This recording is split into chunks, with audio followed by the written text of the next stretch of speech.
Selamu alaikum të nderuar. Ju përshëndes në video në radhës.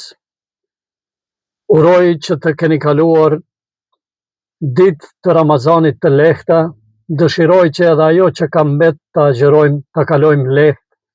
E lusim Allahun që t'i pranoj të gjitha lutjet, të gjitha adhurimet dhe ibadetet tona. Po takohemi në video në radhës dhe e kam një lutje të thjeshtë. Dëshiroj që videot e mia t'i shikoni apo t'i dëgjoni nga fillimi deri në fund. Mos i shkëputni, ju lutem, sepse kështu mund përmbajtja e videos të dal nga konteksti e ajo të shkaktoj ndoshta edhe jo mirëkuptim.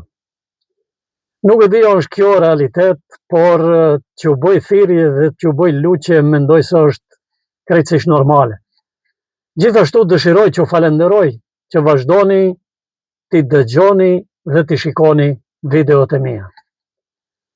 Do kisha dashur që të vazhdoni të bëheni abonent, të abonoheni në kanalin tim. Hidajet Fetahi, Islami është ndryshe, dhe po të ketë mundësi e ju nëse dëshironi, e për mua do ishte gjithashtu e mirëseardhur në qoftë se ju do i shpërndanit videot e mia tek njerëzit të cilët i njihni, e që ata njësoj të kenë mundësi dhe kështu që të gjithë së bashku të jemi në një dialog, në një këmbim mendimesh e idesh, dhe dashtë Zoti që nëpërmjet qëllimit dhe niyetit të mirë të mund edhe të përmirësohemi, të bëhemi edhe më të mirë nesër se që jemi sot. Çka të thot Allahu ty dhe mua në Kur'an? Allahu na drejtohet duke na thënë në disa vende në Kur'an: më besoni vetëm mua, Zotin një të vetëm, nuk ka Zot tjetër përveç meje. Mos më shoqëroni askënd, mos më bëni shok as ortak, sepse një gjë të tillë nuk do ta fal kurrë. Pasojeni librin dhe të dërguarin tim. Kapuni fort për librin, për fjalët e mia dhe amanetin tim, e mos u përçani në sekte dhe medhhebe të ndryshme. Mos i shtoni Islamit tim asgjë, sepse gjithçka e kam plotësuar. Islamin e kam përsosur dhe e kam kompletuar për ju. Nuk kam lënë mangut asgjë, andaj nuk keni se çka t'i shtoni atij, e nëse i shtoni diçka, ta dini se do të devijoni. Çfarëdo që t'ju lejoj i dërguari, merreni atë. Çfarëdo që t'ju ndaloj i dërguari im, hiqni dorë prej saj. Bëhuni nga ata të cilët i kuptojnë shenjat e mia në Kur'an dhe mendojnë rreth tyre. Inne fi dhalike le ayatin li qaumin yatafakkarun. Gabimet dhe devijimet tona. Në sekte dhe medhhebe nuk në ndau as Allahu, as Kurani, as i dërguari i tij. Në sekte dhe medhhebe muslimanët u ndan vetë që në momentin kur vdiq i dërguari i Allahut alayhi salatu wassalam. Këto përçarje, këto ndarje, këto sekte e medhhebe nuk janë ndalur kurrë. Vazhdojnë edhe sot e kësaj dite, edhe në momentin që po flasim, vazhdojmë të jemi të përqarë. Vdekja e të dërguarit të Allahut, paqja, mëshira dhe bekimi i Zotit qoftë mbi të dhe mbi familjen e tij. Pejgamberi i Allahut, i dërguari i Zotit, Muhammedi alayhi salatu wassalam, ia dorëzoi shpirtin krijuesit të tij, Allahut të lartësuar. Pranë tij gjendej shumë e dashura bij e tij, Fatimeja,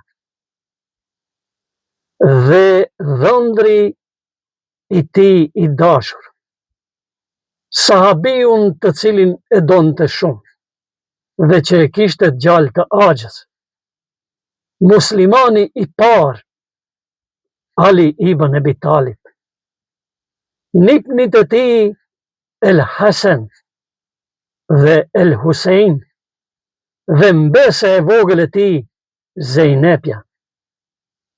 Kur Allahu vendosi që robit të tij më fisnik, që e kishte krijuar ndonjëherë në mesin e njerëzve, dhe që e dalloi dhe e i adhuroi titullin të dërguar, Muhammedit alayhi salatu wassalam, atëherë kur atij erdhi momenti i vdekjes, pranë tij, ata të cilët ishin dhe ja shtrëngonin dorën atij dhe ja fshinin atij me ujë të lëngut buzët e tij të shkërmora, dhe që e përqafonin në momentet e fundit të jetës së tij. Pra ishin personat të cilët, sapo i thash më lart, dhe askush tjetër.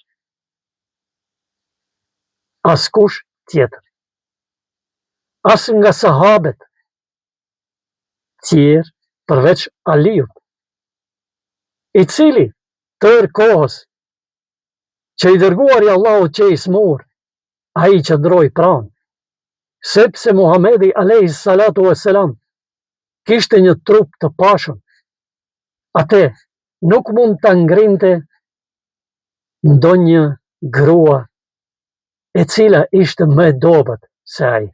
Prandaj gjitha fjalët tjera janë të kota dhe gënjeshtra. Një burr i sëmur me një trup mos e mesatar, me një trup të mbushur, nuk ka mundësi ta ngre, vëllezër dhe motra të nderuara, një grua, kushdo që është ajo, aq më pak nëse është e re dhe e vogël. Fjalët janë të gjitha mitologji dhe legjenda. Ato që thuhen dhe që i mveshen dikujt vetëm e vetëm për që arrit namin, nuk janë të vërteta. Askush tjetër nuk ishte pranë të dërguarit të Allahut kur ai i dorëzoi shpirtin krijuesit të tij, Allahut të lartësuar, përveç familjes së tij. E familja e tij të nderuar ishin e bija e tij shumë e dashur, që donte pa mas, Fatimja, Aliu radiallahu an, nipnit e tij El Hasan dhe El Husein, dhe mbesa e vogël e tij Zejnepja. Kjo ishte familja e pejgamberit të Allahut. Ata ishin pranë tij kur ai e dorëzoi shpirtin tek krijuesi i tij. Askush tjetër, asnjë sahabe. Pse? Sepse ditë më parë, dhe kjo është shumë e rëndësishme ta dini, sahabët ishin prezent erdhën në vizitë të i dërguari Allahut. Hynë në dhomën e tij ku ai qëndronte i sëmur, i shtrirë në shtrat. Dhe nuk kaloi shumë kohë, dhe ata filluan të grinden njëri me tjetrin.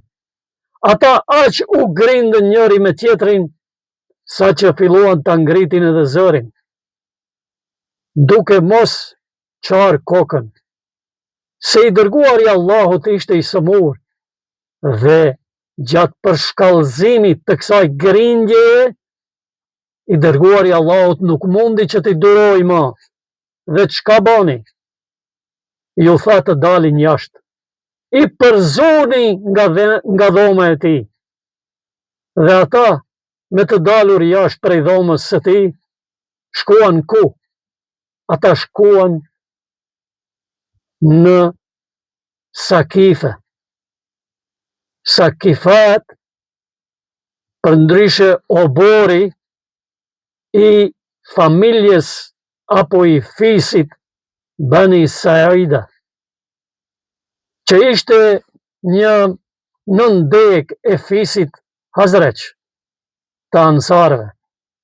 Ati shkuan ata të gjithë dhe e vazhduan përplasjen e tyre rreth çështjes se kush do ta mirte mandatin e kalifit në momentin që i dërguari Allahut do të vdiste, do të ndronte jetë. Në ndërkohë, për gjatë kohës, përderisa ata kacafyteshin njëri me tjetrin, pejgamberi Allahut ja dorëzoi shpirtin e tij krijuesit të tij, Allahut të lartësuar. Gjenazën e tij fisnike e lau, e përgaditi, e qefinosi bija e tij Fatime, dhëndri i tij dhe gjali i Axhës, sahabiu dhe muslimani i parë, Ali ibn Abi Talib, dhe atyre ju ndihmoi edhe Ibnu Abasi, që i kishte hiç më shumë se 12 vjet në momentin që pejgamberi Allahut vdiq. Normalisht, edhe nipnit edhe mbesa i qëndronin pranë. Pas 3 ditësh, ati do të mlidhen sahabët dhe do t'ja falin gjenazën. Kujdes, të gjitha këngët në mevlut. Ky e nxori apo ai e nxori shpatën dhe filloi të bërtas, kush më thot se Muhamedi ka vdekur, do t'ja hek kokën. Kjo është legjendë të nderuar, kjo është mit, për një të vetmen arsye, për t'ja ngritur namin dikujt, autoritetin dikujt, por me të vërtetën as pak nuk ka lidhje, është gënjesht të rrekulluar.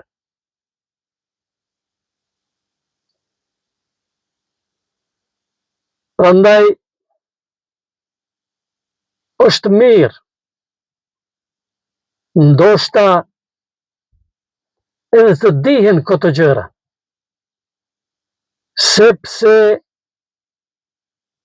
ato të cilat si ngjarje ose si situata që u zhvilluan dhe që ndodhen, e që wallahi simbas shumicës së shkrimeve autentike nuk janë ashtu si kurse na janë servuar, por janë krejtësisht ndryshe.